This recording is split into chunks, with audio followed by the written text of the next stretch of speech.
কুমিল্লা ৪ আসনে বিএনপি মনোনীত প্রার্থী মঞ্জুরুল আহসান মুন্সী ঋণখেলাপি হওয়ায় নির্বাচন করতে পারবেন না বলে জানিয়েছেন আইনজীবীরা। ঋণখেলাপির তালিকা থেকে তাকে বাদ দিতে হাইকোর্টের দেয়া আদেশ আজ বৃহস্পতিবার স্থগিত করেছেন চেম্বার আদালত। এতে ঋণখেলাপি হিসাবেই থাকছেন মঞ্জুরুল আহসান মুন্সী। রিটার্নিং কর্মকর্তার কার্যালয়ে মনোনয়নপত্র যাচাই বাছাইয়ে কুমিল্লার ১১টি সংসদীয় আসনে ৭৬ জনের মনোনয়নপত্র বৈধ হিসাবে ঘোষণা করা হয়েছিল।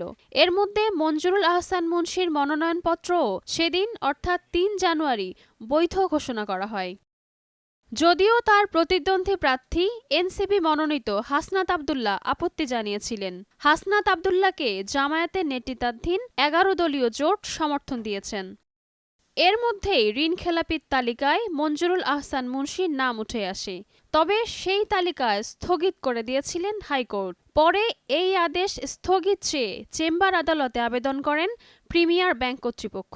বৃহস্পতিবার হাইকোর্টের দেয়া সেই আদেশ স্থগিত করলেন চেম্বার আদালত। ফলে কুমিল্লা ৪ আসনে নির্বাচন করতে পারবেন না বিএনপির এই মনোনীত প্রার্থী। রাজিয়া রাশা, নয়া দিগন্ত।